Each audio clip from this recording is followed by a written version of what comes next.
আজই তো ইমরুল চৌধুরীর প্রথম মৃত্যুবার্ষিকী। আপনি ইমরুল চৌধুরীর ছোট ভাই।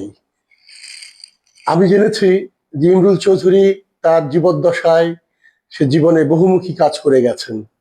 তিনি সাহিত্যকর্ম করেছেন, তার প্রচুর কবিতা ছিল, কবিতার বই বের করেছেন, তিনি গল্প লিখেছেন, তিনি নানা ধরনের সাংস্কৃতিক কর্মকাণ্ডের সঙ্গে অনেক বেশি জড়িত ছিলেন।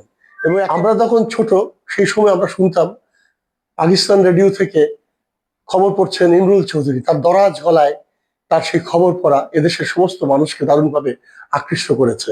তাছাড়া উনি এই গ্যান্ডারি এলাকার মানুষ। এই গ্যান্ডারি এলাকার মানুষ হিসেবে তিনি বিভিন্ন জনের সঙ্গে পরিচিত ছিলেন, সাহিত্যকর্মে, নাট্যকর্মে, কবিতা এবং নানা কিছু কর্মকাণ্ডের মধ্যে। এবং ছোট ভাই হিসেবে আপনি কেমন দেখেছেন তাকে, এবং আপনার কাছে তার প্রভাব কতটুকু ছিল, এবং তাকে কিভাবে এদেশের মানুষ গ্রহণ করেছে, আপনি যদি তার সম্পর্কে কিছু বিস্তারিত বলতেন। ধন্যবাদ। ইমরুল চৌধুরী আমার ইমিডিয়েট বড় ভাই। 10 ভাই বোনের মধ্যে উনি সপ্তম। উনি সাংস্কৃতিক জীবনের প্রথম থেকে সাংস্কৃতিক মানুষ ছিলেন। উনি ফিলোসফিতে মাস্টার ডিগ্রি করেছেন ঢাকা ইউনিভার্সিটি থেকে। লেখাপড়ার শখ থেকে ওনার হাতের লেখা অনেক সুন্দর ছিল। উনি অনেক কবিতা লিখতেন ছোটকাল থেকেই। পরবর্তীতে উনি একসময় শান্তিনগরের কথা বলে আমাদের ঢাকা গ্যান্ডারিয়া বাড়ি থেকে চলে যান কলকাতায়। তারপরে অনেক আগ্রহ পেশে আবার ফিরে আসেন। ফিরে এসে সাহিত্যকর্মে উনি যোগ দেন। তারপরে উনি হঠাৎ করে রেডিও পাকিস্তান, বাংলাদেশে তখন রেডিও পাকিস্তান জয়েন করেন অ্যানাউন্সার হিসেবে। অ্যানাউন্সার করার পরে থেকে ওনাকে সিলেক্ট করা হয় খবর পাঠক হিসাবে। খবর পাঠক হিসাবে উনি যখন বাংলা হয় তখন উনি করাচিতে, তখন রাজধানী ছিল, করাচি থেকে খবর পড়ার জন্য করাচি চলে গেলেন। ইমরুল চৌধুরীর আসল নাম হচ্ছে মেজবাউদ্দিন চৌধুরী। ওনাকে আমরা বাসায় খোকা ভাই বলে ডাকতাম, ওনার ডাক নাম খোকা। ইমরুল চৌধুরী ওনার নিজের নাম দেওয়া। ওনার ছদ্মনামে অনেক কবিতা লিখেছেন, গল্প লিখেছেন। অনেক কবিতা বই তার বেরিয়েছে। তার প্রথম কবিতা বই, প্রথম গল্প সন্ত হচ্ছে বুটের সাথে 7 সেকেন্ড। এটা বাচ্চাদের মধ্যে অনেক অনেক পপুলার হয়েছিল। এবং আমরা যখন ছোটবেলায় যেখানে যেতাম, আমরা কোনো জন্মদিনে, ছোটবেলা আমার মনে আছে, আমরা এই বইটা কিনেই জন্মদিনে উপহার দিতাম অন্যকে। তো সেই ইমরুল ভাই, আমার এক বড় বোন ছিল বর্ণালী চৌধুরী, উনিও মারা গেছেন। ওনারা 2 ভাই বোনই লেখাপড়ার উপরে, গল্প লেখার উপরে অনেক শখ ছিল। অনেক কবিতা, গল্প ওনারা 2 ভাই বোনে লিখেছেন। এবং আমাদের ফ্যামিলিতে সাহিত্য মনা বলতে বলে ওনার কথাই বলতে হয়। তারপরে আসে আমার ভাতিজা লেভেলে কাইজার চৌধুরী, নিগার চৌধুরী, সুলতানা। তারা এইসব ধারাবাহিকতা কিছু বজায় রেখেছে। ইমরুল চৌধুরী একটা অমায়িক সন্তপ্রিয় লোক ছিল। উনি নাটক করতেন। উনি একবারে হারমোনিয়ামে গানও শিখেছিলেন, কিন্তু গানে কিছু পরিদর্শী হতে পারেন নাই। পরেতে উনি অ্যানাউন্সার হিসেবে পপুলারিত হয়।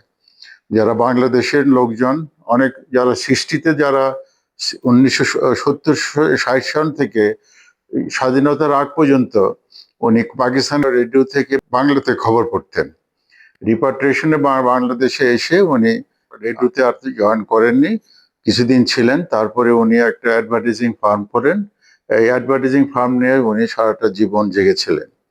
উনি প্রথম একবার লটারি টিকিট হয়েছিল রেড ক্রসের, সেটার নাম ছিল যদি লাইগা যায়।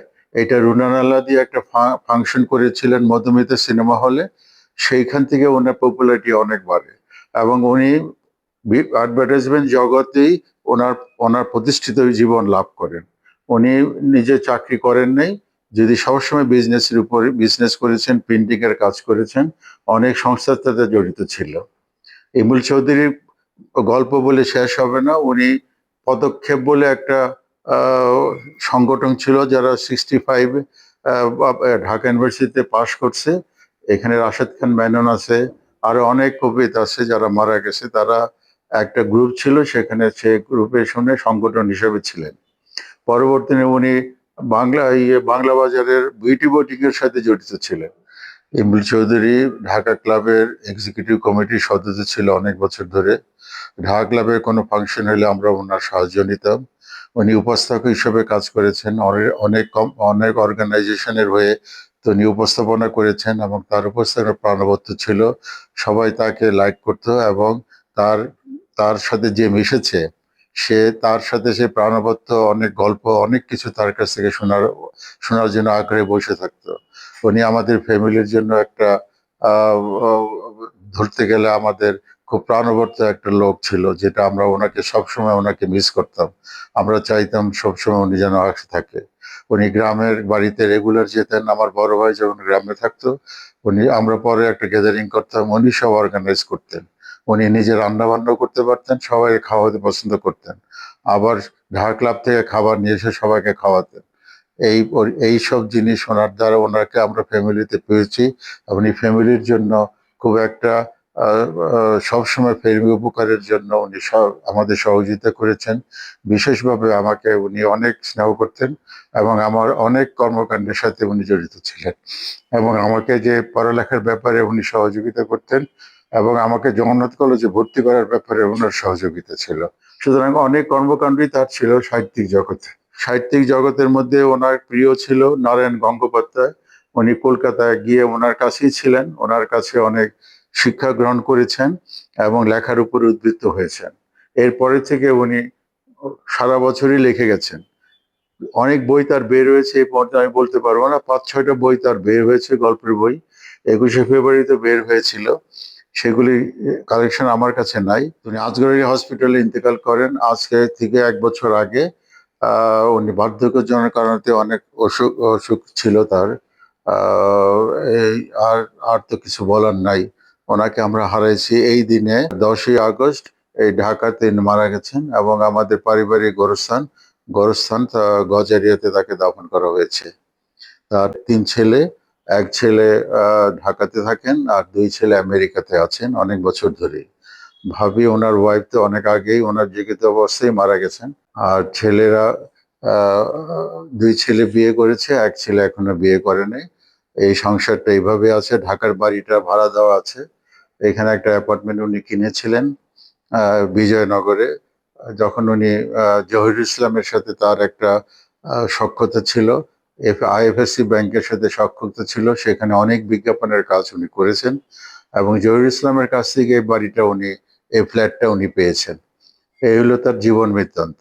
আর বলতে গেলে আর কি বলবো, আর আপাতত কিছু বলার নাই। দোয়া করবেন উনি যেন জান্নাতবাসী হয় সবার জন্য। ধন্যবাদ।